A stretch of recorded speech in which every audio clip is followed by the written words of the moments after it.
आज हर एक क्षेत्र में कार्य हो रहे हैं। सड़कों के बड़े बड़े हाईवे बन रहे हैं, ड्राई पोर्ट बन रहे हैं। महाराजगंज में भी एक ड्राई पोर्ट बन रहा है, सोनौली बॉर्डर पर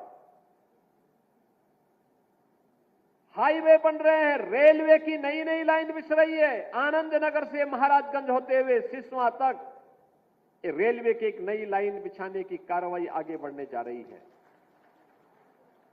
मेडिकल कॉलेज बन रहे हैं, गांव गांव की कनेक्टिविटी अच्छी हो रही है। हर घर बिजली के बाद अब हर घर नल की योजना साकार होने जा रही है। विकास के कार्य क्या रेल का हो, क्या इस सड़क का हो, वाटरवे का हो, मेट्रो का हो, रोपवे का हो, ये सभी एक एक करके साकार होते हुए जा रहे हैं। एक तरफ ये कार्य युद्ध स्तर पर आगे बढ़ते हुए दिखाई दे रहे हैं, तो बहनों और भाइयों, दूसरी ओर लोक कल्याण के कार्यक्रमों को भी प्राथमिकता के साथ आगे बढ़ाया जा रहा है। लोक कल्याण के कार्य, कोई कल्पना करता था देश के अंदर 80 करोड़ लोग फ्री में राशन की सुविधा का लाभ प्राप्त कर रहे हैं, आज हो रहा है।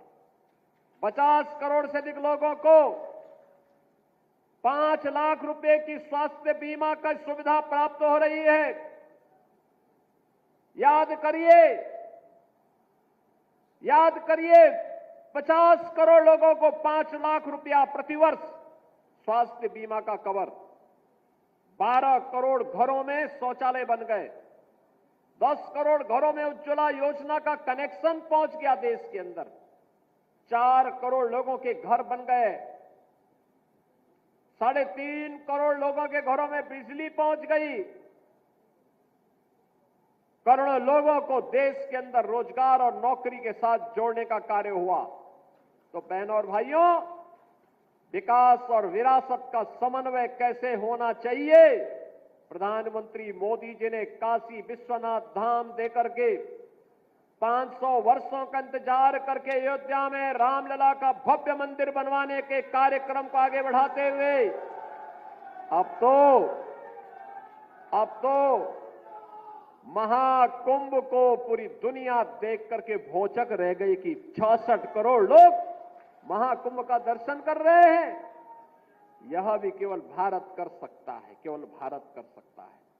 पिछली सरकारों के पास अपने परिवार का पेट भरने की फुर्सत ही नहीं थी। जमीन लुटवाने की फुर्सत मिले तो विकास करे।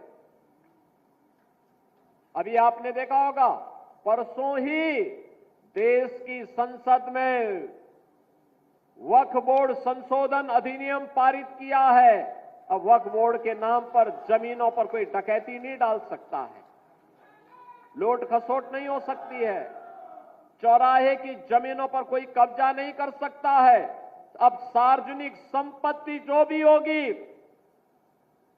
जो राजस्व की भूमि होगी, उसका उपयोग विद्यालय बनाने में, चिकित्सालय बनाने में, कॉलेज बनाने में, मेडिकल कॉलेज बनाने में, ऐसे बैराज बनाने में, गरीबों के लिए आवास बनाने में ही उसका उपयोग होगा। किसी बोर्ड के नाम पर लूट खसोट हमेशा के लिए लगाम लगाने का काम किया है। वक्फ बोर्ड संशोधन अधिनियम पारित होने के कारण अब ये मनमानेपन पर लगाम लगेगी। मैं इसके लिए प्रधानमंत्री मोदी जी का, गृह मंत्री अमित शाह जी का हृदय से आभार व्यक्त करता हूं, क्योंकि उत्तर प्रदेश में भी लाखों एकड़ लैंड वक्फ बोर्ड के नाम पर नाजायज तरीके से कब्जा करने का काम हुआ था। इसमें किसी गरीब का कल्याण नहीं हो रहा था, चंद लोगों के लिए लूट का एक माध्यम बन गया था।